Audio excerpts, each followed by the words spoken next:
Internet ಒಳಗಡೆ ಒಂದು song ತುಂಬಾನೇ ವೈರಲ್ ಆಗ್ತಾ ಇದೆ, ತೋಬಾ ತೋಬಾ. ಇದಲ್ಲ,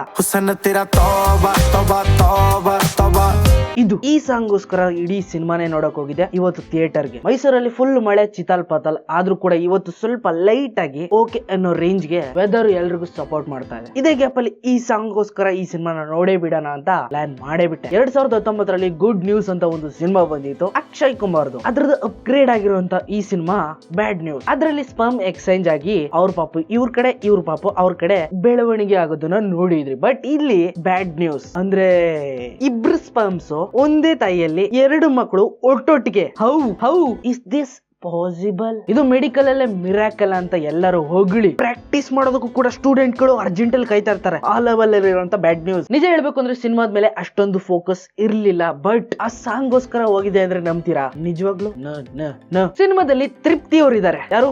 ತೃಪ್ತಿ. ಆನಿಮಲ್ ಸಿನಿಮಾದಲ್ಲಿ ಆ ಸೀನ್ ನೋಡಿದ್ರೆ ನಿನ್ಗೆ ನೆನಪಾಗಿರುತ್ತದೆ ಯಾರು ಅಂತ. Is the one reason cinema ನೋಡೋದಕ್ಕೆ ಇಲ್ಲ, ಚಾನ್ಸೇ ಇಲ್ಲ. ನಿಜ. ಇನ್ನು ವಿಕ್ಕಿ ಘೋಷಲ್ ಇಲ್ಲಿ ಲೈಟ್ ವೈಟ್ ಬಂಟ. ತೃಪ್ತಿ ಏನೋ ರೆಸ್ಟೋರೆಂಟ್ ಅಲ್ಲಿ ಕೆಲಸ ಮಾಡ್ಕೊಂಡು ಏನೋ ಅಚೀವ್ ಮಾಡ್ಬೇಕು ಅಂತ, ಸ್ಟಾರ್ ಅವಾರ್ಡ್ ನ ತಗೋಬೇಕು ಅಂತ. ಇವ್ರಿಬ್ರು ಮಧ್ಯೆ ಕ್ರಾಸ್ ಕನೆಕ್ಷನ್ ಆಗುತ್ತೆ, ಫುಲ್ ಮ್ಯಾರೇಜ್ ಆಗುತ್ತೆ, ಎಲ್ಲ ಆಗ್ಬಿಡುತ್ತೆ. ಕೊನೆಗೆ ಡೈವರ್ಸ್. ಅದಾದ್ಮೇಲೆ ಇನ್ನೊಂದು ಹೊಸ ಕ್ಯಾರೆಕ್ಟರ್ ಎಂಟ್ರಿ ಅವನ ಜೊತೆಗೆ. ಎಲ್ಲ ಅದಾದ್ಮೇಲೆ ಇಬ್ರು ಸ್ಪರ್ಮ್ಸ್ ಒಟ್ಟಿಗೆ ಒಂದೇ ಟೈಮ್ಗೆ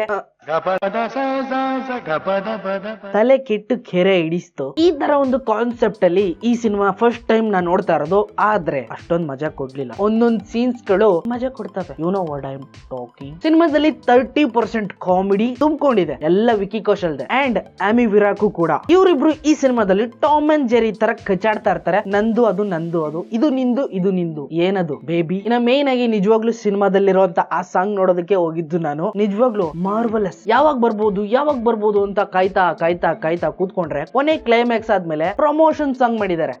2.5 ಗಂಟೆ ಅದಕ್ಕೋಸ್ಕರ ಕಾದಿದ್ದೀನಿ ಅಂದ್ರೆ ನಂಬಲ್ಲ ನೀನು. ತೃಪ್ತಿ ಓಕೆ. ಸಿನಿಮಾದಲ್ಲಿ ಕೆಲವೊಂದಷ್ಟು ಎಮೋಷನ್ ಸೀನ್ಸ್ ಗಳಿದಾವೆ, ಬಟ್ ಅಳ್ಳು ಬರ್ಸೋದಿಲ್ಲ. ಇನ್ನು ಓವರ್ ಆಲ್ ಆಗಿ ಸಿನಿಮಾ ಅಷ್ಟಕ್ಕಷ್ಟೇನೆ. ಆ ಒಂದು ಸಾಂಗ್ ಗೋಸ್ಕರ 2.5 ಗಂಟೆ ತಡ್ಕೊಂಡು ಥಿಯೇಟರ್ ಒಳಗಡೆ ಹದ್ದುಮ್ಕೊಂಡು ಕೂತ್ಕೊಂಡು ಸಿನಿಮಾನ ನೋಡಿದೀನಿ, ಹೇಗಿರಬಹುದು ಅಂತ. ಸೊ ಫೈನಲ್ ಆಗಿ ದೊಡ್ಡ ಸ್ಕ್ರೀನ್ ಅಲ್ಲಿ ತೋಬಾ ಸಾಂಗ್ ನ ನೋಡ್ಕೊಂಡು ಹ್ಯಾಪಿಯಾಗಿ ಹೊರಗಡೆ ಬಂದೆ.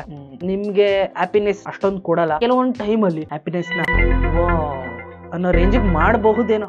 ಆದ್ರೂ ಕೂಡ ಈ ರೀತಿ ಒಂದು ಮಿಷನ್ ಇಂಪಾಸಿಬಲ್ ನ ಪಾಸಿಬಲ್ ಮಾಡಿದ್ದಾರೆ ಸಿನಿಮಾದಲ್ಲಿ. ಒಂದ್ಸಲ ರಿಯಾಲಿಟಿನಲ್ಲಿ ಚೆಕ್ ಮಾಡೋದಕ್ಕಾದ್ರೆ ಟ್ರೈ ಮಾಡಿ. ಇನ್ನು ಕೊನೆಯದಾಗಿ ರ್ಯಾಂಡಮ್ ಆಗಿ ನನಗೊಂದೇ ಒಂದು ಆನ್ಸರ್ ನ ಕೊಡಿ. ಈ ಸಿನಿಮಾನ ಯಾರಾದ್ರೂ ನೋಡೋದಕ್ಕೆ ಹೋಗಿದ್ರೆ ನಿಜವಾಗ್ಲೂ ಏನಕ್ಕೆ ಹೋಗಿದ್ದೀರಾ ಅಂತ.